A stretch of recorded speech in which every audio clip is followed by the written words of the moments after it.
तालाब किनारे बसा रामलाल का गरीब परिवार घर में बैठे हाथ वाले पंखे से खुद को हवा कर रहा होता है। वहीं सपना और प्रीति दरवाजे पर खड़ी होती है, जहां से गांव का तालाब दिख रहा होता है। नंजी, जरा आप तालाब से एक घड़ा ठंडा पानी लेते आइए, तब तक मैं खाना बनाना शुरू करती हूँ। जी भाभी, अभी लेकर आती हूँ। प्रीति घड़ा लेकर तेज धूप में तालाब के पास आती है और तालाब में घड़ा डुबो कर घड़े में पानी भरने लगती है। अच्छा है हमारे घर के पास ही तालाब है, वरना इस गर्मी में ठंडा पानी मिलना कितना मुश्किल हो जाता है। प्रीति तालाब के ठंडे पानी से मटका भरकर वापस घर आती है और मटके की जगह पर रख देती है। वहीं सपना घर के कोने में अपनी छोटी सी रसोई में मिट्टी का चूल्हा जलाकर पसीने से लथपथ खाना बना रही होती है। चूल्हे के सामने बैठी हुई या ज्वालामुखी के अंदर समझ ही नहीं आ रहा। एक तो इतनी तेज गर्मी, ऊपर से इस चूल्हे की आंच में तो हालत ही खराब हो जाती है। पल्लू से पसीना पोंछते हुए सपना मिट्टी के चूल्हे पर रसोई बनाती है और पूरे परिवार को खाना परोसती है। सभी के चेहरे पर पसीना होता है।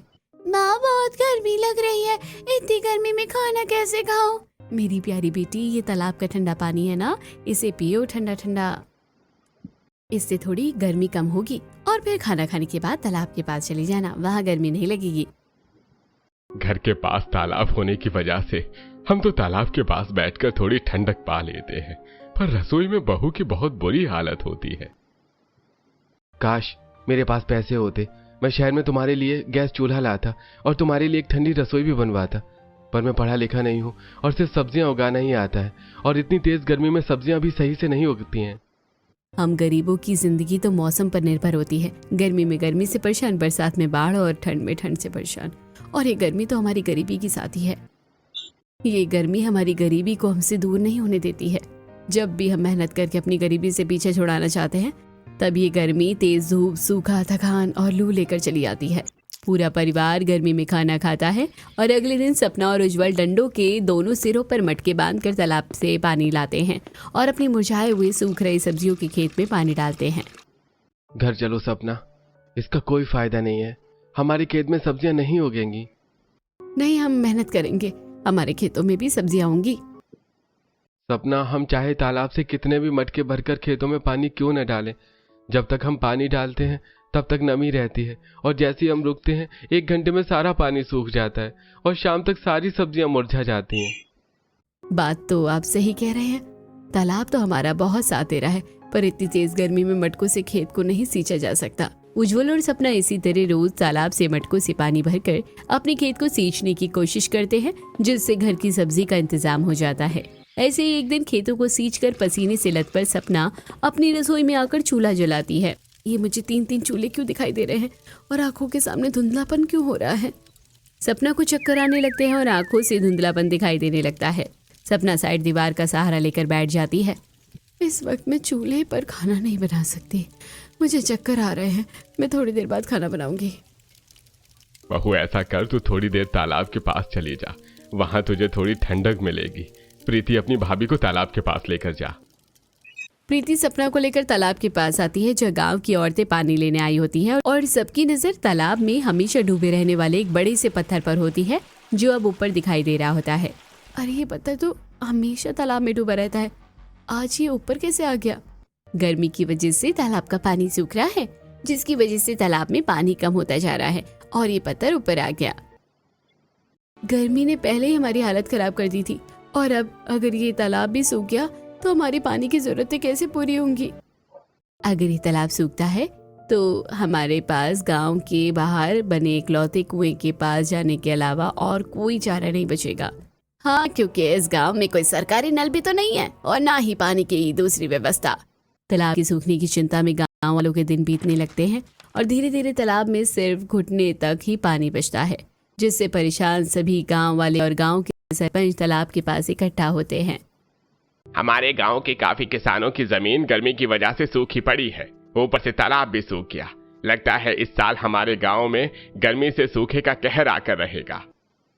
अरे सूखा तो पड़ना ही है, पूरे गांव में इकलौता तालाब था, वो भी सूख गया और अब मिट्टी वाला भी पानी बचा है, इसे हम पी भी नहीं सकते हैं।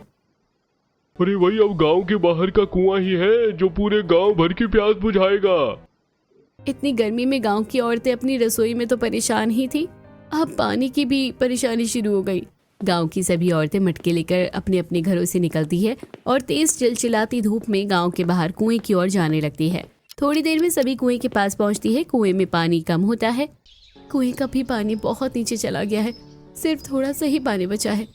सभी जरूरत जितना पानी ले लो और पानी बिल्कुल भी बर्बाद मत करना। अब हमें इसी पानी से गुजारा करना है। सभी औरतें कुएं से जरूरत जितना पानी लेती हैं और अपने सिर पर मटके रखकर घर लौट आती है। वहीं सपना भी पसीने से लथपथ घर लौटती है और मटके को रखती है।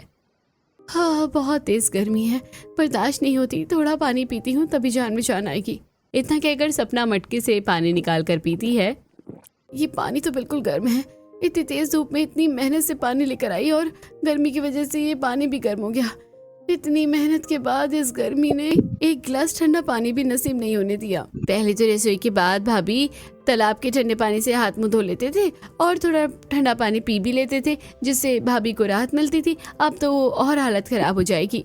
ऐसे ही कुछ दिन बीतते हैं। एक दिन राघव और निशा घमौरियों से भरे शरीर के साथ घर के अंदर आते हैं। दोनों के गले और गर्दन पर घमौरियां निकली होती है। बच्चों, तुम इतनी जल्दी आ गए? अभी 15-20 मिनट पहले तो तुम खेलने गए थे। मम्मी, कैसे खेले हम? हमारे गर्दन और गले में बहुत खुजली हो रही है। बहू, बच्चों के गले और गर्दन में घमौरियां हो गई हैं। मम्मी, बहुत खुजली हो रही है, कुछ करो ना। तुम्हें मना करती थी ना कि मत जाओ धूप में बाहर खेलने के लिए, तुम लेकिन मानते कहाँ थे। अब धूप में खेलोगे तो घमौरियां तो होंगी ही ना। मम्मी, हम पहले ही घमौरी से परेशान है और आप हमें इतना डांट रही हो। पहले घमौरिया का कुछ करो ना, फिर डांटना। अब इस घमौरी का मैं क्या करूं? कैसे ठीक होगी ये? उज्जवल जी, बच्चों को थोड़ी देर तालाब में नहला दो, शायद ठंडक से उनकी घमौरियां खत्म हो जाए। हम लोग तो रोज तालाब में ही तो नहाते हैं। घर पर तो सिर्फ तुम, मम्मी और प्रीति ही नहाती हो, और तालाब में नहाने से घमौरी ठीक नहीं होने वाली। तालाब का पानी खुद मिट्टी से भर गया है। अब तो तालाब के पानी से नहाया भी नहीं जाता। बहू, तू प्रीति के साथ जाकर आम के बगीचे से थोड़े कच्चे आम तोड़कर ला और उन्हें उबालकर शरबत बनाकर इन्हें पिला। हफ्ते भर में घमौरियां ठीक हो जाएंगी। क्या हफ्ते भर? हमें इस घमौरी से परेशान होने पड़ेगा। राघव और निशा जोर जोर से रोने लगते हैं। सपना दोनों बच्चों को संभालती है। वहीं प्रीति आम के बगीचे से कच्चा आम लाकर सपना को देती है और सपना कच्चे आम का आम पन्ना बनाकर बच्चों को पिलाती है। ऐसे ही कुछ दिन बीतते हैं और एक दोपहर सपना अपने घर के पास सूखे तालाब को देख रही होती है।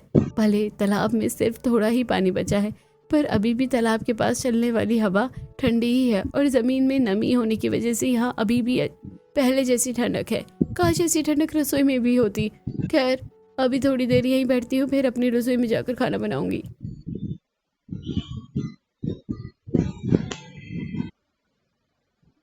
इतना कहकर सपना तालाब के पास उगे बड़े नीम के पेड़ की छांव में बैठ जाती है। तभी शारदा सपना के पास जाती है।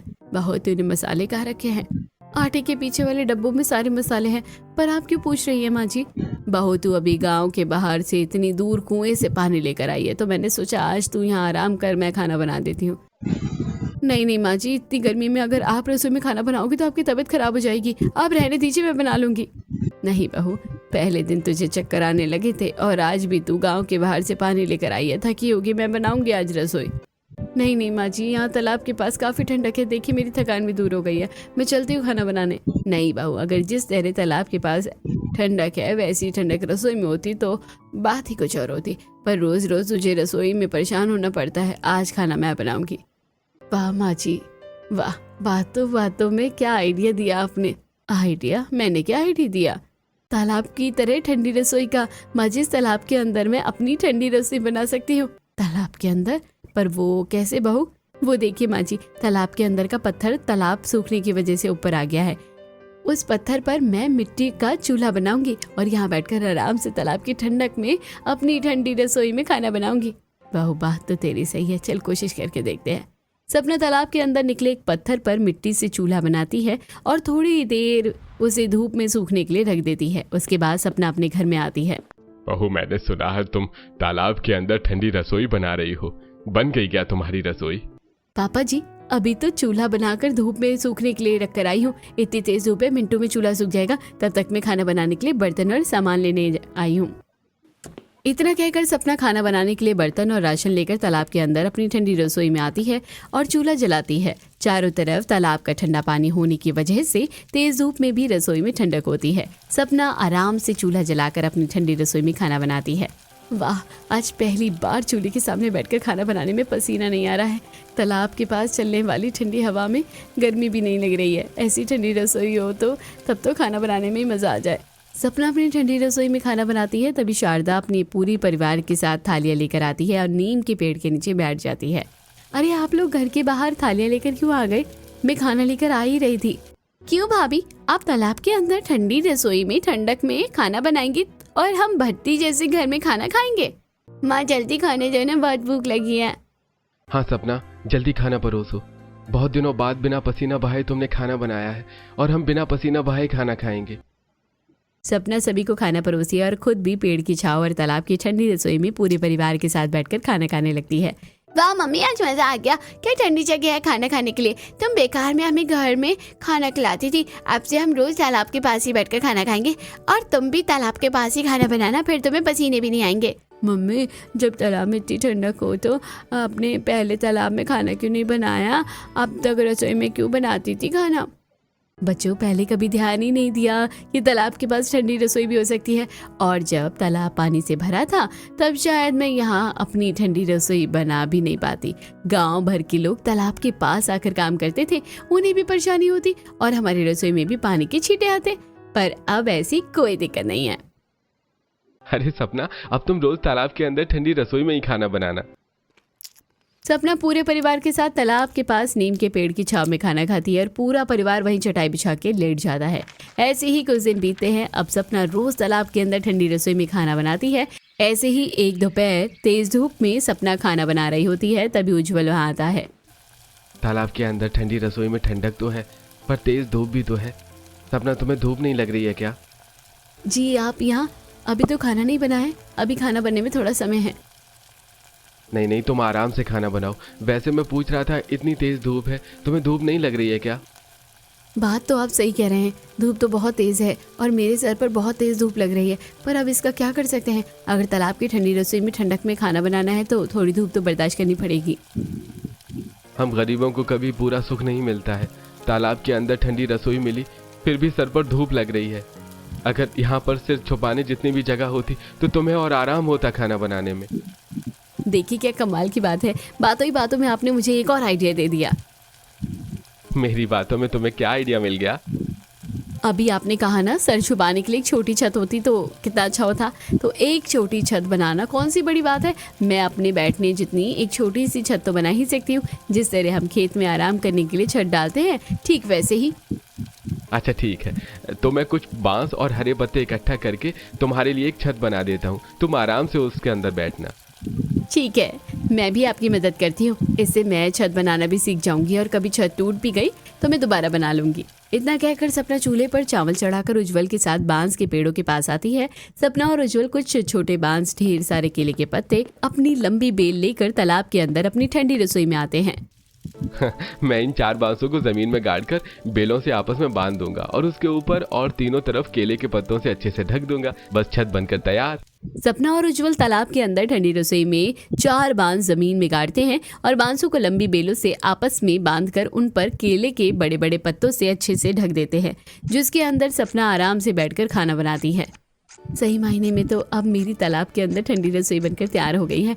इतने दिनों तक तो मैं धूप बर्दाश्त कर लेती थी, पर अब तो धूप बर्दाश्त करने की भी ज़रूरत नहीं है। सपना उज्जवल के साथ मिलकर पूरी तरह से तालाब के अंदर ठंडी रसोई बना लेती है और अब सपना को खाना बनाते वक्त बिल्कुल गर्मी नहीं लगती है। ऐसे ही कुछ दिन बीतते हैं और एक दिन सपना अपने घर की रसोई में आकर सब्जियों की खाली टोकरी देखती है। निशा के पापा, आप खेतों से सब्जियां नहीं लेकर आए क्या?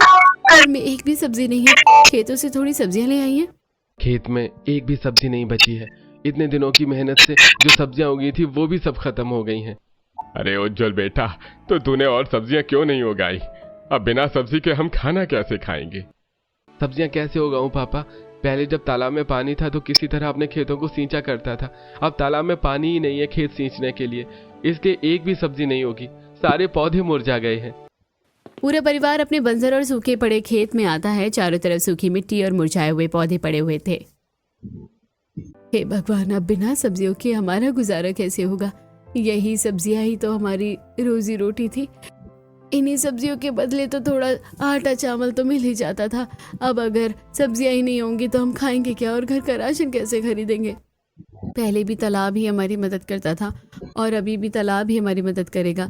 हम तालाब से पानी लाकर अपने खेतों को ही नहीं सींच सकते, पर तालाब के सूखने की वजह से जो जमीन बाहर आई है वहाँ खेती तो कर सकते हैं। सपना पूरे परिवार को तालाब के पास लाती है और तालाब सूखने की वजह से बाहर आई जमीन दिखाती है।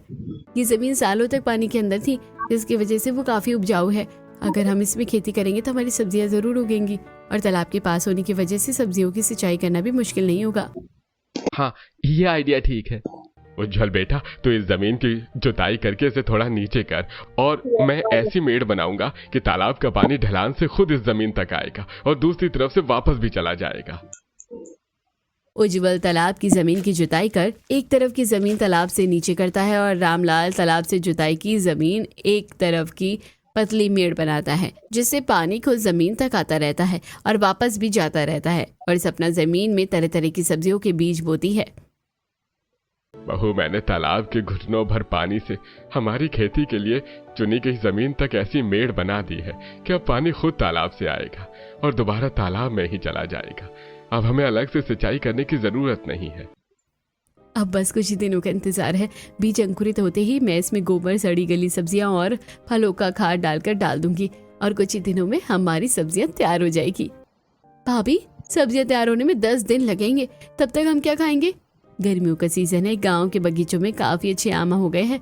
अगर हम कच्चे आमों को दाल में डाल दें तो चावल के साथ आराम से खट्टी दाल खा सकते हैं और कच्चे आम का अचार भी बना सकते हैं। हाँ भाभी, और हम पके आमों से आमरस बनाकर उससे रोटी के साथ भी तो खा सकते हैं। ऐसे ही आज का दिन बीतता है। अगले दिन प्रीति और सपना अपने गांव के आम के बगीचों में आती है और थोड़े कच्चे और थोड़े पके आम तोड़ती है। नंजी, छोटे कच्चे आम आप भी ना माँ जी को दे देना, उनसे अच्छा अचार कोई नहीं बना सकता। और जो थोड़े बड़े कच्चे आम हैं उनसे मैं खट्टी दाल बना दूंगी। तब तक आप इन पके हुए आमों का रस निकाल दो। सपना और प्रीति कच्चे आम और पके आम तोड़कर घर आती है, जहाँ शारदा छोटे छोटे कच्चे आमों के टुकड़े करके मसाला मिलाकर उन्हें धूप में सूखने के लिए रख देती है। और सपना थोड़े बड़े कच्चे आम दाल में डाल देती है और प्रीति पके आमों का रस एक बर्तन में निकालकर तालाब के अंदर सपना की ठंडी रसोई में आती है। भाभी, मैंने पके आम का रस निकाल दिया है, मुझे रोटी चाहिए, मैं खाने जा रही हूँ। रुकिए नन्ही जी, मेरे पास एक आइडिया है। इन पके हुए आमों के रस को मैं मिट्टी के घड़े में रखकर सूती कपड़े से लपेटकर तालाब के पानी में रख दूंगी, जिससे आम रस बिल्कुल ठंडा और खाने में और मजेदार हो जाएगा। सपना तालाब की जमीन पर तालाब के पानी में एक छोटा सा गड्ढा बनाकर मिट्टी के मटके में आमरस डालकर सूती कपड़े में लपेट कर रख देती है और उसी तरह एक पानी का मटका भी रख देती है। ऐसे ही दोपहर होती है और पूरा परिवार खाने बैठता है। अरे वाह मम्मी, ये तो बहुत ठंडा पानी है और ये आमरस भी कितना ठंडा ठंडा है। हाँ मम्मी, ये पानी भी बहुत ठंडा है और ये आमरस भी बहुत टेस्टी है। पहले दिन बहू, कुएं से पानी लाते लाते तो पानी गर्म हो जाता है, फिर ये पानी इतना ठंडा कैसे है? पापा, भाभी ने तालाब के अंदर बनी ठंडी रसोई में पानी और आमरस दोनों को ठंडा कर लिया है। वाह बहू, तू अपनी तालाब के अंदर बनी ठंडी रसोई को अच्छे से इस्तेमाल कर रही है, पर अब नदी का पानी गंदा होता जा रहा है। मुझे तो पानी की चिंता हो रही है। इसकी चिंता तो मुझे भी है, पर अभी सब कुछ ठीक है, देखते हैं क्या होता है। सपना अपनी ठंडी रसोई में मजे से अपने परिवार के लिए खाना बनाती है और उसके साथ आराम से खाना खाती है। वहीं रोज सपना के साथ कुएं तक जाने वाली गांव की औरतें ये सब देख रही होती है। एक दिन सभी औरतें सपना के पास आती है। वाह बहू, तू तो तालाब के अंदर अपनी ठंडी रसोई में काफी ठंडक में खाना बनाती है और अपने परिवार के साथ खाना खाती है। अब तो तालाब के अंदर ठंडी रसोई में तूने हरी भरी सब्जियां भी उगा ली है। ये सब तो इस तालाब की वजह से हुआ है। पानी कम होने के बाद भी ये हमारी मदद कर रहा है। सपना बहन, हमें भी रसोई में काफ़ी गर्मी लगती है, पूरा शरीर पसीने से भीग जाता है। क्या हम भी तुम्हारी तरह तालाब के अंदर अपनी ठंडी रसोई बना सकते हैं? सपना बहन, हमारी भी मदद करो इस तरह की ठंडी रसोई बनाने में। हम भी तालाब के पास थोड़ी और सब्जियां उगाना चाहते हैं। हमारे घरों में भी खाने पीने की बहुत दिक्कत है। अरे बहनों, इसमें पूछने वाली क्या बात है? हम सभी गांव के लोग एक ही तो हैं। ऐसा करो, हम लोग बड़े बड़े पत्थर इकट्ठा करते हैं और तुम लोग भी मेरी तरह तालाब के अंदर पत्थर रख लो और उसके ऊपर मिट्टी का चूल्हा बना लेना और छत बनाकर अपने घर से सामान लाकर आराम से रसोई बनाना। तुम्हारी भी तालाब के अंदर ठंडी रसोई तैयार हो जाएगी। तालाब के चारों तरफ छोटी छोटी छत और पत्थरों पर मिट्टी के चूल्हे बनाकर गांव की औरतें तालाब के अंदर अपनी ठंडी रसोई तैयार कर लेती हैं। और अब सपना सभी औरतों के साथ तालाब के अंदर अपनी ठंडी रसोई में खाना बनाती है और अपने परिवार के साथ खाना खाती है। इसी तरह कुछ दिन बीतते हैं और एक दिन सभी बहुएं कुएं से पानी लेकर गाँव के सरपंच हरिशंकर की हवेली की तरफ से गुजर रही होती है, जहाँ हरिशंकर अपनी हवेली के बाहर हरिया से बात कर रहा होता है। ये क्या कह रहे हो हरिया तुम? मेरी बेटी की शादी है और तुम किसी हलवाई का इंतजाम नहीं कर पा रहे? अरे गांव वाले और बारातियों को मैं क्या खिलाऊंगा? अरे सरपंच जी, आप तो जानते ही हैं हमारे गांव में कोई हलवाई नहीं है, और दूसरे गांव के हलवाई इतनी गर्मी में हमारे गांव आकर खाना बनाने को तैयार नहीं है, क्योंकि सभी को पता है हमारे गांव में इकलौता तालाब था जो सूख गया है और गर्मी भी बहुत ज्यादा है। उन्हें पता है यहाँ की दिक्कत होगी। अरे दिक्कतें कहाँ नहीं है, इसका मतलब ये थोड़े है कि मेरी बेटी की शादी में आए लोग भूखे घर जाएंगे। अरे तुम कुछ भी करो, कहीं से भी हलवाई लेकर आओ।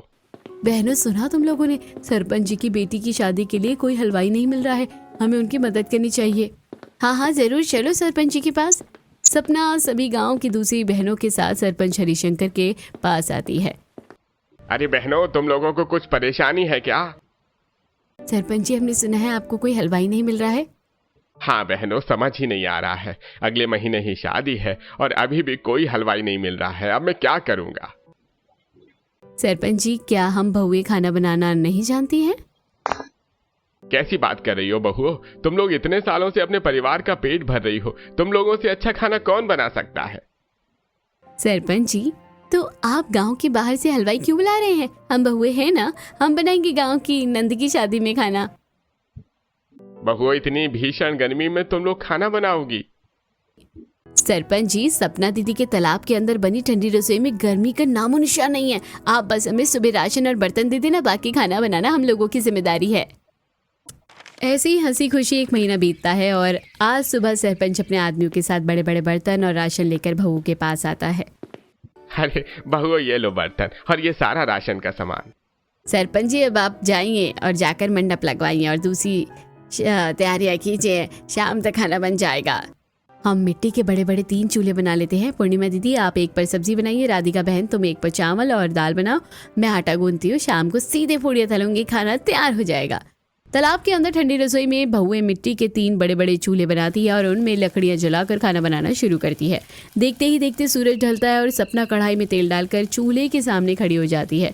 दीदी, हम पूड़ियाँ बेलते हैं और आप गर्मा गर्म पूड़ी तलिए, और हरिया काका, आप सरपंच जी के आदमी के साथ ये सारा खाना लेकर सरपंच जी की हवेली में जाइए। मुझे बड़ी खुशी है कि हमारी मदद से गांव की किसी बेटी की शादी हो रही है और इतनी ठंडी रसोई में इतने बड़े चूल्हों से भी हमें गर्मी नहीं लग रही है। अब जल्दी जल्दी पूड़ियाँ बेलो, फिर तैयार होकर हमें भी सरपंच जी की हवेली में शादी देखने जाना है। पूर्णिमा, राधिका और शारदा फटाफट पूड़ियाँ बेलने लगती है। वहीं सपना और प्रीति एक ही कढ़ाई में जल्दी जल्दी पूड़ियाँ तलने लगती है। वहीं दूसरी तरफ हरिशंकर के आंगन में गांव के लोग और बारात में आए सभी लोग आराम से खाना खाते हैं। शादी के बाद सरपंच जी अपनी बेटी को विदा करते हैं। अगले दिन सरपंच तालाब किनारे सभी बहुओं के पास आते हैं। बहुत बहुत धन्यवाद सपना बहू, और तुम सभी बहुओं को भी बहुत बहुत धन्यवाद, तुमने मेरी इज्जत बचा ली। सरपंच जी, आप हमारे पिता की उम्र के हैं, आप हमें धन्यवाद करें, अच्छा नहीं लगता, ये सब तो हमारा कर्तव्य था। वैसे सच कहूँ सपना बहू, तो तुमने मेरी ही नहीं अपने पूरे परिवार और पूरे गांव की बहुओं की मदद की है। आज तुम्हारी तालाब के अंदर ठंडी रसोई बनाने की वजह से गांव की सभी बहुएं ठंडक में आराम से खाना बना पाती हैं और मेरी बेटी की शादी भी अच्छे से हो पाई। मैं बहुत खुश हूँ।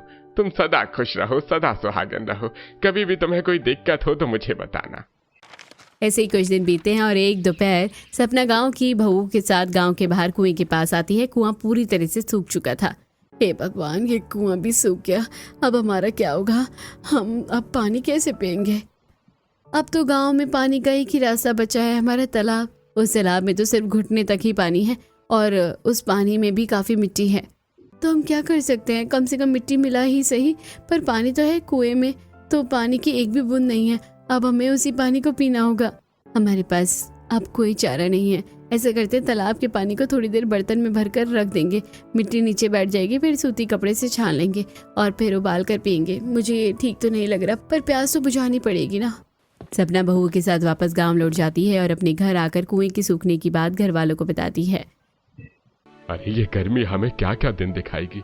बहू, तूने जैसे बताया है वैसे ही थोड़ा पानी साफ करके रख ले, वही पिएंगे हम सब। सपना तालाब से एक मटका पानी निकालती है और उसे थोड़ी देर रख देती है। थोड़ी देर में पानी की मिट्टी मटके के तले बैठ जाती है। तब सपना पानी छानकर अपनी ठंडी रसोई में उबाल कर एक साफ मटके में भरकर रख देती है। फिर पूरा परिवार खाना खाने बैठता है। मम्मी मम्मी थोड़ा पानी दो ना, बहुत प्यास लगी है। हाँ मम्मी मुझे भी दो ना। हाँ बच्चों लो पानी। मेरा भी बिल्कुल मन नहीं है बच्चों को ये पानी पिलाने का, पर बच्चे बिना पिए रह भी तो नहीं पाएंगे। मन ना होते हुए भी सपना बच्चों को तालाब का साफ किया हुआ पानी पिलाती है और पूरे गांव को भी मजबूरी में तालाब का पानी ही पीना पड़ता है।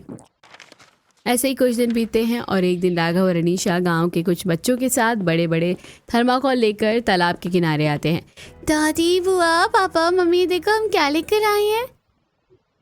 बच्चों ये थर्माकोल क्यों लेकर आए हो तुम लोग, और तुम्हें इतने सारे थर्माकोल कहाँ मिले? गांव के बाहर जहाँ कचरा फेंका है ना, हमारी गेंद वहाँ चली गई थी। हम गेंद लेने वहाँ गए तो हमें ये थर्माकोल मिले तो हम इन्हें लेकर आ गए। बच्चों अब तुम कचरे से भी चीजें उठाने लगे हो, क्या जरूरत है तुम्हें कचरे से थर्माकोल लेकर आने की? क्या करोगे इनका? मम्मी डांट क्यों रहे हो, पहले हमारी बात तो सुनो। अरे बहू तू बच्चों से इतना प्यार करती है, फिर बात बात पर उन्हें डांट कर डरा क्यों देती है? पहले सुन तो बच्चे थर्माकोल क्यों लेकर आए हैं। कचरे के पास थोड़ा पानी इकट्ठा था जिसमें छोटे छोटे थर्माकोल तैर रहे थे, इसलिए हम ये बड़े थर्माकोल लेकर आए। अगर ये भी पानी में तैरेंगे तो हम इस पर बैठकर खेलेंगे। अरे बच्चों थर्माकोल पानी में तैरते हैं और ये थर्माकोल काफी बड़े हैं, इसलिए तुम बैठकर आराम से खेल भी सकते हो, पर ध्यान रखना थर्माकोल से पलटकर तालाब में गिर मत जाना। अगर बच्चे तालाब में गिर भी जाते हैं तो वो डूबेंगे नहीं, क्योंकि बच्चों के घुटनों तक पानी है और पानी की वजह से उन्हें चोट भी नहीं लगेगी। खेलने दीजिए इन्हें आराम से। राघव और निशा गांव के बच्चों के साथ थर्माकोल पर बैठकर तालाब के थोड़े से पानी में मस्ती करने लगते हैं। याहू मैं जा रही हूँ खजाने की खोज करने, और मैं जा रहा हूँ पानी की गहराई में खजाना ढूंढने। बच्चे तालाब में खेल रहे होते हैं, वहीं दूसरी तरफ सपना तालाब की जमीन में उगाई सब्जियों के पास आती है, जहाँ हरी भरी और तरह तरह की सब्जियां उगी होती हैं। गर्मी में ज्यादा मसालेदार खाना सही बात नहीं है और पानी भी नहीं है, इसलिए आलू और टमाटर की सब्जी बना देती हूँ। सपना आलू और टमाटर लेकर अपने तालाब के अंदर ठंडी रसोई में चूल्हा जलाकर खाना बनाने बैठ जाती है। वहीं गांव की दूसरी बहुएं भी चूल्हा जलाकर खाना बना रही होती है। तभी चूल्हों से उठ रहे धुएं पर आसमान में अपने हेलीकॉप्टर में बैठे राज्य के मुख्यमंत्री लालू यादव की नजर पड़ती है। पायलट मैप में तो इस जगह पर तालाब दिखा रहा है ना? जी सर। पायलट मुझे दूरबीन देना। राज्य के मुख्यमंत्री अपने हेलीकॉप्टर में बैठे बैठे दूरबीन लगाकर नीचे बहू को तालाब के अंदर ठंडी रसोई में खाना बनाते हुए देख लेते हैं। अरे ये कौन सा गांव है? मुझे तो इस गांव के बारे में कुछ पता नहीं था, और इस गांव की औरतें तालाब के पास खाना क्यों बना रही हैं? पायलट हेलीकॉप्टर नीचे लेकर चलो और ध्यान रखना किसी को चोट ना लगे। पायलट धीरे धीरे हेलीकॉप्टर नीचे लेकर आता है, जिससे सभी बहुओं के चूल्हे बुझ जाते हैं और बच्चे डरकर तालाब के बाहर भाग जाते हैं।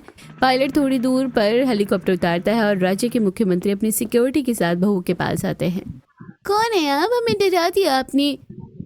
अरे बच्चों डरो मत, मैं राज्य के मुख्यमंत्री लालू यादव हूँ। मैं इन बहुओं से बात करने आया हूँ। आप लोगों ने तालाब के पास अपनी रसोई क्यों बनाई है? आप लोगों की इस नासमझी की वजह से ये तालाब सूख गया है। मुख्यमंत्री जी एकमात्र ये तालाब ही पूरे गांव की पानी की जरूरतें पूरी करता है, हम इसे क्यों सुखाएंगे? ये तालाब तो गर्मी की वजह से सूख गया और गर्मी से राहत पाने के लिए हमने तालाब के अंदर अपनी ठंडी रसोई बनाई। क्या हमारी राज्य की औरतें को इतनी परेशानी हो रही है और मुझे पता तक नहीं है? और अगर ये तालाब ही पूरे गांव की पानी की जरूरत पूरी करता था तो अब आप लोग अपनी प्यास कैसे बुझाते हैं? मुख्यमंत्री के सवाल पूछते ही राघव और निशा को उल्टियां होना शुरू हो जाती है। अरे बच्चों क्या हुआ तुम्हें? पायलट इन बच्चों को तुरंत अस्पताल लेकर जाओ। पायलट उज्जवल के साथ बच्चों को तुरंत हेलीकॉप्टर में बिठाता है और अस्पताल रवाना हो जाता है। थोड़ी देर में लालू यादव को बच्चों की उल्टियों की वजह पता चलती है। आपके बच्चों को डायरिया हुआ है, आप लोग कैसा पानी पीते हैं? हम इसी तालाब के पानी को किसी तरह साफ करके पीते थे। क्या इस तालाब का पानी? अरे मुझे माफ कीजिएगा, मैंने पहले कभी इस गांव पर ध्यान नहीं दिया, पर इस गांव में मैं डैम बनाऊंगा और इस डैम को उस तालाबों से भी जोड़ूंगा। उस डैम से आप लोग अपने खेतों में भी सींचिएगा और पानी की टंकियां लगवाऊंगा, जिससे दिन में 3 बार पीने का पानी मिलेगा और औरतों और आप लोगों को फ्री गैस कनेक्शन देने का वादा करता हूँ। अब गर्मी में आप लोगों को चूल्हे के सामने जलना नहीं पड़ेगा। महीने भर में ही मुख्यमंत्री गांव में डैम बनवाते हैं, जिससे किसानों की जमीनें दोबारा लहराने लगती है। वहीं पूरी गांव में जगह जगह सरकारी नल लगवाए जाते हैं, जिनमें पीने का शुद्ध पानी आता है और गांव के सभी घरों में फ्री गैस कनेक्शन भी दिए जाते हैं। और डैम की वजह से गांव का एकमात्र तालाब दोबारा पानी से भर जाता है और अब गांव की किसी भी बहू को गर्मी में रसोई में खाना बनाने में परेशानी नहीं होती।